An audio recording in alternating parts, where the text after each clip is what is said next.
it's Donna Cravotta, and I am back with day 11 of um, the Intentional Visibility Project and 15 days of live streaming where wisdom meets AI. And today I have an invitation for you. I would like to invite you to rethink your relationship with your content and with the tools that you use.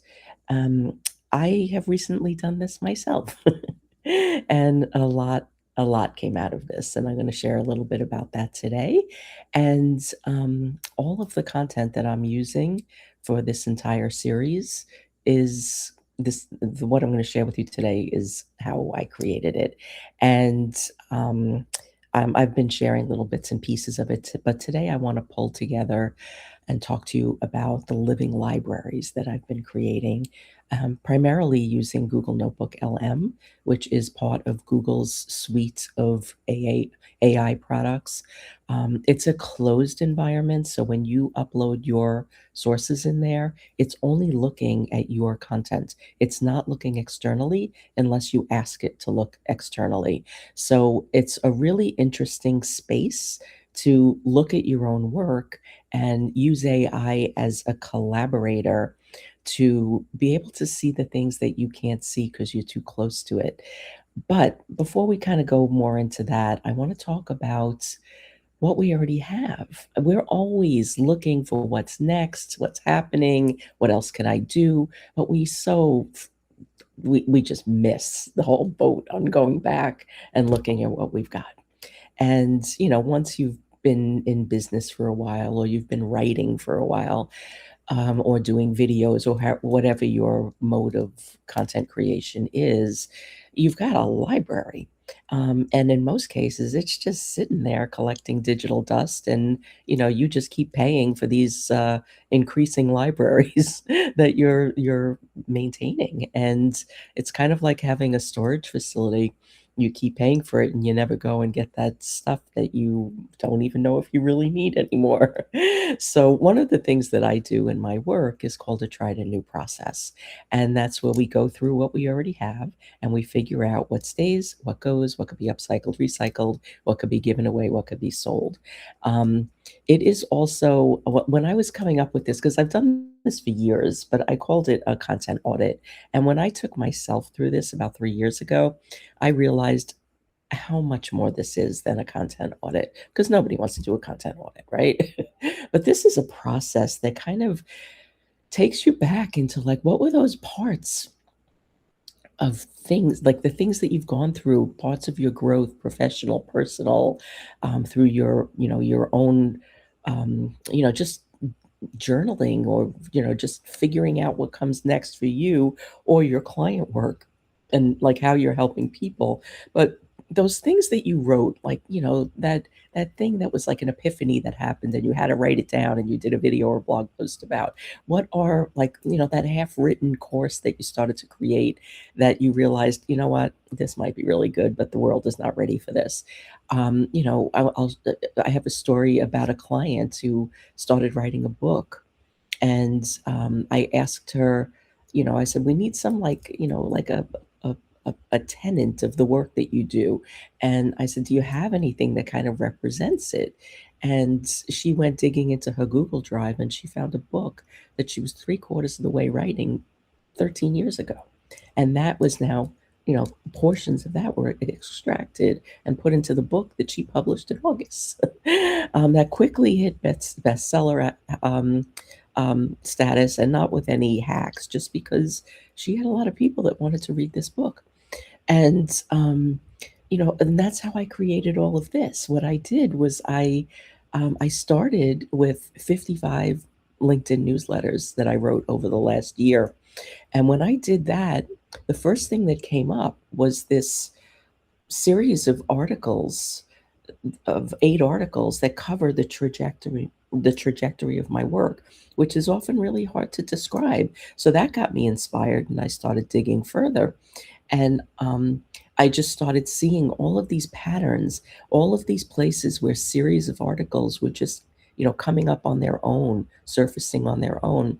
And then there's the whole other side of what I do, which is the real 50 over 50 interviews. And I've never been able to kind of bridge the two together. In my mind, no matter what I did, they were always separate. If you came to me and asked me to put together all of your parts, I could do that.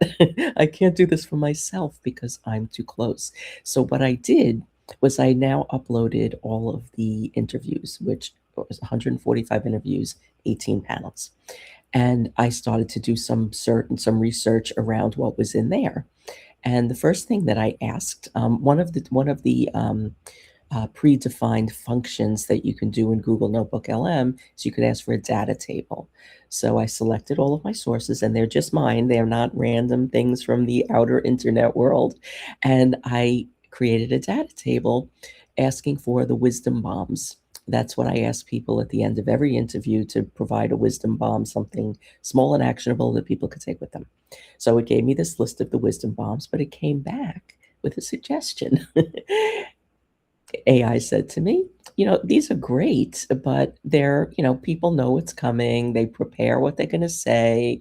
They want to like end with a polished statement, but the real stuff happens. The real conversations happen in the middle. That's where you can see the spark. That's where you can feel the excitement. That's where the conversation took an unexpected turn. So it asked, would you like me to add a column for that? I said, yes. So it adds a column for that. Then it comes back and it said, what about if I just added another column with all of the topics? I was like, great. So adds another column with all of the topics. There are 340 topics. Okay. So then I asked, well, what about how about adding another column with where are the topics that people are talking about more than one topic? So like where are the connections between the topics? Adds a column for that. Then I was like, well, we need another column. That we need a column of the obscure and quirky conversations that happen. And there were so many of them that I actually featured them last week on days 9 and 10 of this series. And they were amazing. I mean, you just go read them or watch the replay. There was just amazing stuff there. But all of that happened in the span of about 15 minutes. So now I have this data table with all of this information that I can go into. And like as I've been creating this content, oh, well, there's one more part. Okay, so in Google Notebook LM, you can create a ton of notebooks on different topics and things like that, but they don't cross over. But what you can do is you can go into Gemini, which is like Google's version of ChatGPT, and you can upload multiple libraries there. So what I did was I uploaded my library of my 55 articles, and I uploaded the library of 145 interviews and 18 panels, and I asked for the crossovers and the gaps. Mind blown. Okay. This is like the first time in 20 years in business that I really saw what I do. And it is not content and strategy, a content and visibility strategy. That's just a phrase. What I'm helping do is like build these living libraries of thought leadership, of your thought leadership. So now you can tap into this and you can create anything. And so much of this is so hard for us to see in our own work. But when we use these tools that have no emotion, they're not connected to it anyway. And they're showing you not just like the positive side of things, but they're showing you like where things are failing. Like, this is the thing you're missing. This is the thing that you're not looking at. Look at it. And the other thing that it does is it just it shows you like with the interviews. What was really interesting was it showed by showing me where the topics are crossing over and people are speaking about the same things. Like, this is going to help me, like as I'm building out on Substack. Part of what I want to do is collaborations and get people together and do different things. I mean, this is going to be a media platform for women over 50, and that one bit of information is going to help me find the people to bring together because they're already talking about the same things.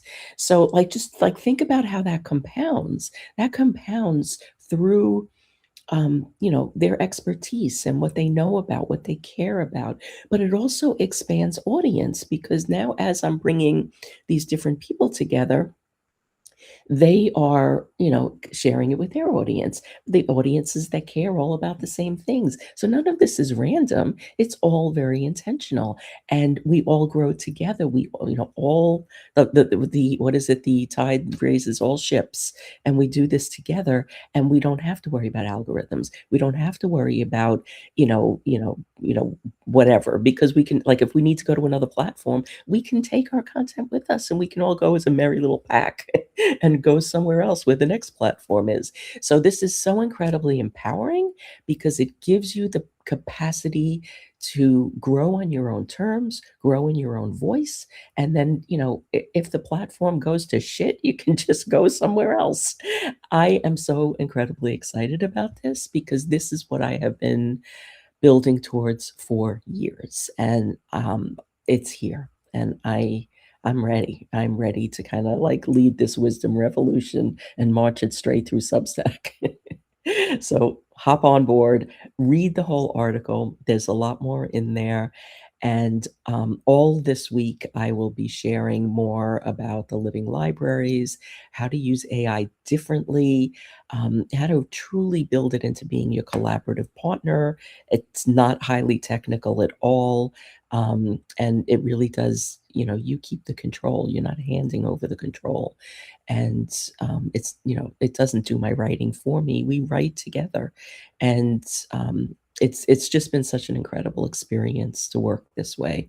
And I want to share it because I'm not seeing it anywhere else. It's special, and it's you know I mean, I'm bringing 40 years of working to the table with this. I've really connected all my parts in a way I never have before, and this is possible for all of us. And what I'm seeing is that there are so many opportunities and possibilities and collaborations that are just sitting there all around us, and um, it's not going to take much to tap into it, and it really is going to change our businesses, change the way that we help people, change the capacity for the amount of work we could actually do because we can have the tools lift some of the things that are hard for us to do. So this is all the stuff that I'm building and I'm figuring out, and I want to share it. So come along for the ride. Um, there are 3 different subscriber models on my Substack. There's free, and I will always be very generous and share lots of free stuff. There's monthly and annual, which has a couple of guides and, a couple of other things. You can go see it on my platform. And then there is the founding members, that's where we're really gonna, you know, link arms and do this work together. And I've already got about uh, I think about 12 people in there, and I really want to grow it. And I see this is the way forward, where I could do my best work and help as many people as I possibly can, where it's not cost prohibitive, and we can have fun doing it because I've been having a ball. I'm just going to put the link here in the chat where you can go and watch all the replays and see the links for the upcoming lives for the rest of this week. But this is just the beginning. I'm going to be around, and I'm going to be doing lots of fun stuff, and please come and join me. And if you have any questions, reach out, and I will be back tomorrow at 10 a.m. Eastern. Have a great Monday, everyone.